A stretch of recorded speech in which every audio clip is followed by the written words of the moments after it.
Louvado seja nosso Senhor Jesus Cristo, que para sempre seja louvado. Que o auxílio divino permaneça sempre conosco. Amém. Olá, meus irmãos, mais uma vez, mais um podcast aqui no Café Expresso, no canal do Café Católico, em mais uma meditação neste mês de novembro. Eu, Helder, vou meditar com vocês a respeito do terceiro domingo do tempo do Advento. Estamos preparando meditações do Advento. Eudes já meditou no primeiro domingo e no segundo domingo do Advento, e eu meditarei o terceiro e o quarto. Estamos preparando essa meditação do tempo do Advento para quando chegar agora no tempo comum, no finalzinho, do tempo comum, para quando chegar o tempo do Advento, o canal do Café Católico já tem disponibilizado essas meditações sobre o tempo do Advento. Assim, poderemos saborear estas meditações já prontas quando chegar o santo tempo do Advento. O Advento celebra a vinda de Jesus Cristo no tempo e na história dos homens. O primeiro domingo e o segundo domingo do tempo do Advento, a vinda do Senhor, ele reflete e medita sobre a segunda vinda de Cristo. O Advento ele inicia justamente com essa conexão, ainda um eco, do final do tempo comum. O tempo comum medita as coisas últimas, aquela meditação sobre os assuntos da escatologia, o final dos tempos, o fim da história humana com a vinda de Jesus, culminando com a celebração da solenidade do Cristo Rei do Universo. E quando inicia o tempo do Advento, ainda medita-se no primeiro e no segundo domingo a respeito do final dos tempos. Mas quando chega o terceiro domingo do tempo do Advento, que é a meditação deste podcast, o Cristo Jesus e a liturgia nos põe o tom da alegria. A meditação volta-se agora um pouco mais para o nascimento de Jesus. Recordem que o Advento, assim como a Quaresma, são tempos de preparação para a celebração, no caso do Natal, da manifestação do Filho de Deus, com o seu nascimento e as festas do Natal, e a Quaresma, com a celebração, culmina em preparação com a Santa Páscoa do Cristo Jesus. E o terceiro domingo do Advento tem uma característica, um tom de alegria. É o conhecido Domingo Gaudete. Gaudete vem de alegria, porque é o termo latino, da tradução, por causa da antífona de entrada que tem no missal na missa do terceiro domingo. A antífona de entrada canta assim, que é um texto justamente de São Paulo aos Filipenses, capítulo 4, versículo 4. Gaudete in Domino semper. Alegrai-vos sempre no Senhor. Interodico gaudete. Dominus in proper est. Então, alegrai-vos sempre no Senhor. Repito, alegrai-vos, o Senhor está perto. Dominus in proper est. O Senhor está perto. Por causa dessa antífona, Gaudete in Domino, alegrai-vos no Senhor, o terceiro domingo é conhecido como o Domingo Gaudete, o domingo da alegria. Alegrai-vos no Senhor, porque o Senhor está perto, está próximo. E a figura deste terceiro domingo, porque à medida que o Advento ele entra nessa fase final, a liturgia ela vai se tornando cada vez mais jubilosa e o tom da alegria aparece no terceiro domingo. A cor, inclusive, do tempo do Advento é o roxo, mas ao chegar no terceiro domingo, mistura-se ao roxo a cor branca do Natal, formando uma cor chamada rósea. As pessoas olhando veem como que um cor de rosa mais escuro, um róseo que é uma mistura do roxo do advento com a liturgia branca do tempo do Natal. Como está se aproximando o Natal, a cor vai alterando aos pouquinhos, para mostrar que é tempo de alegria. Por quê? Porque o Senhor está próximo. Dominus in proper est. O Senhor está próximo. E o personagem dos textos da liturgia desta alegria, o personagem é João Batista, o precursor. São João Batista, que vai ser mostrado na liturgia como o verdadeiro, profeta de Deus, que vai ser confundido até com o Messias, João Batista.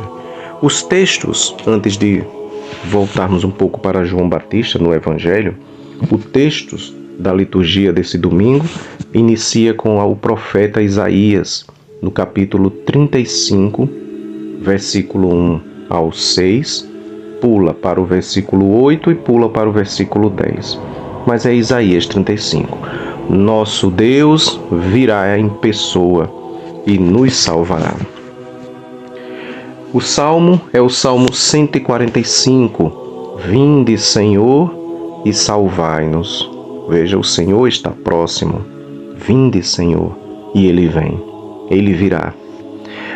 A segunda leitura, tirada da carta de São Tiago, o apóstolo, que diz: fortalecei os vossos corações na paciência. Sede pacientes, meus irmãos, vai dizer o apóstolo. E o Evangelho, tirado do capítulo 11, do versículo 2 ao 11. És tu, manda João Batista perguntar a Jesus, és tu aquele que há de vir ou devemos esperar outro? O Senhor está próximo. Devemos esperar um outro? Não. Devemos esperar Jesus, nosso Senhor, o verdadeiro Messias, o Santo Messias, aquele que tira o pecado do mundo. São João Batista, em crise, preso, vai mandar os 2 discípulos para perguntar, fazer essa pergunta: és tu aquele que há de vir? Ele de fato é. Aquele que vem vindo, veio uma vez, vem vindo sempre e virá no final dos tempos. Na primeira leitura, o profeta Isaías diz assim: que o deserto e a terra seca se encham de alegria, que os descampados exultem e floresçam como o narciso, que eles se cubram de flores com alegria e gritos de júbilo. O deserto da vida, o deserto do coração, muitas vezes uma vida nossa seca, precisando florescer da alegria da chegada do Cristo Jesus. O tom da alegria é justamente por isso. Alegrai-vos porque o Senhor está perto. O Senhor está próximo. Ele vem para salvar. O Senhor é aquele que vem para nos dar a vida, e a vida em abundância, manifestando-se o seu amor para todos nós no santo tempo do Natal. Celebrar a Divina Liturgia e comungar do corpo e do sangue do Cristo na missa faz esse mistério acontecer na vida. Aquilo que é deserto, aquilo que é terra seca, vai florescendo, enchendo-se da alegria do Cristo, que inclusive é o Espírito Santo de Jesus, que enche o coração de alegria. Apesar da vida às vezes ser pesada, às vezes ser monótona, aparecer às vezes na escuridão, mas a alegria de Jesus, de ter o Senhor perto, isso dá segurança para caminhar. Vem, Senhor, vem com a tua salvação. Vinde, Senhor, e salvai-nos. Vai dizer o Salmo: o Senhor mantém para sempre a verdade que Ele é o Senhor, Ele é o amor da nossa vida, fazendo justiça aos oprimidos, dando pão aos famintos. O Senhor liberta os prisioneiros. E a pior das prisões, meus irmãos, é o pecado.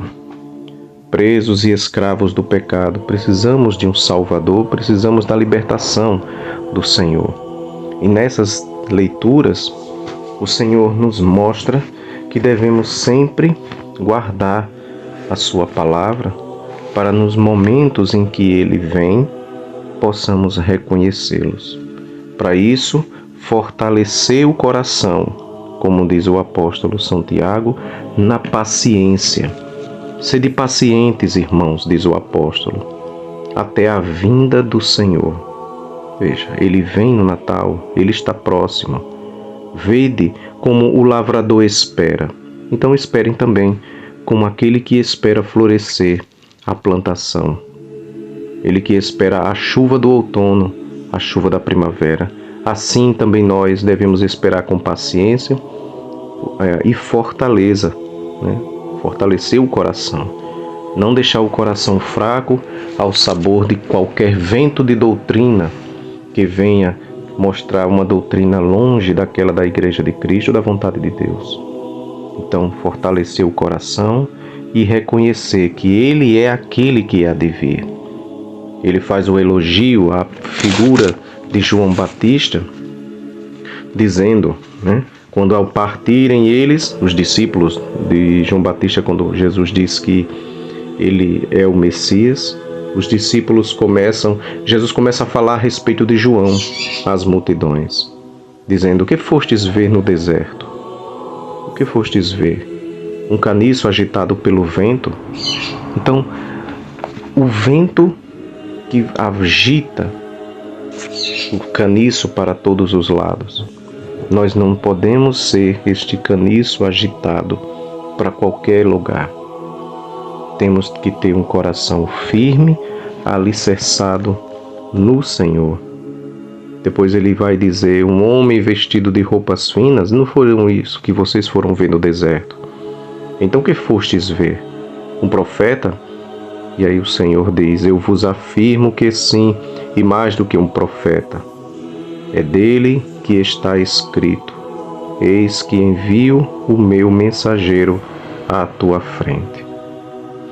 João Batista, de fato, Jesus diz que João Batista, de fato, é um profeta enviado por Deus.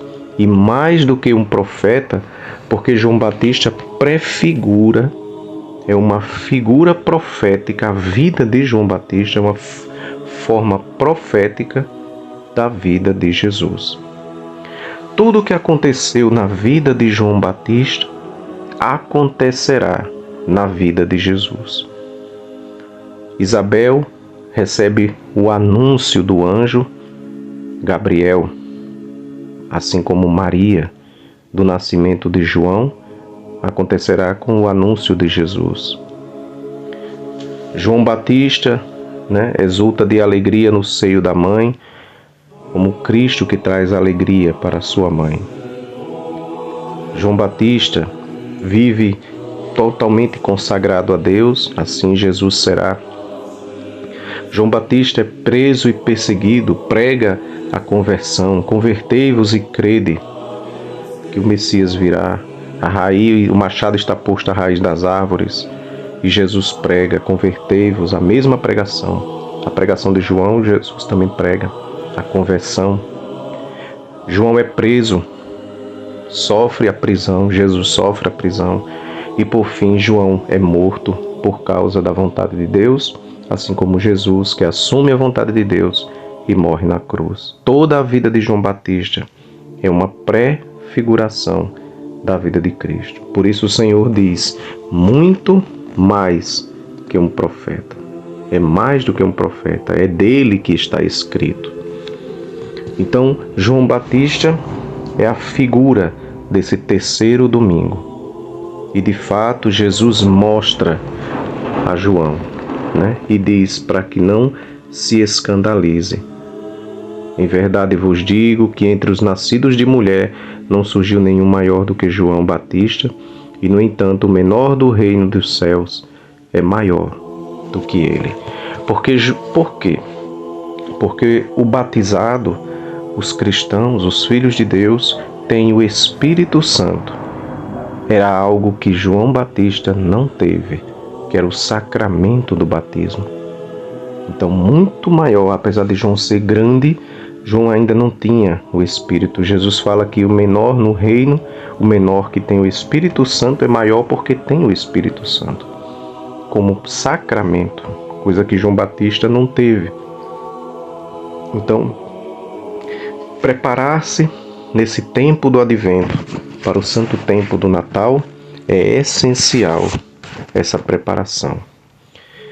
Eu lendo o diário de Santa Faustina, ao rezar o Santo Terço da Divina Misericórdia, tenho o hábito também às vezes de rezar o Santo Terço quando posso, ler os textos do diário de Santa Faustina entre as dezenas do Terço da Divina Misericórdia.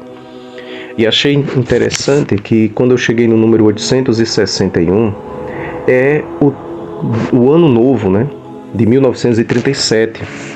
E Santa Faustina diz que o ano está terminando, de 1936, e faz propósitos específicos para a entrada do ano. Ela faz propósitos de fazer uma estrita observância, mais silêncio, mais amor ao próximo, prestar contas ao diretor espiritual com exames de consciência, fazer exames de consciência de noite, unir-se aos méritos de Cristo, rezar pelos agonizantes. Então, Santa Faustina, ao começar o ano, ela escreve no diário propósitos para o ano novo. É assim que devemos fazer em toda mudança de tempo litúrgico, meus irmãos. Propósitos de conversão.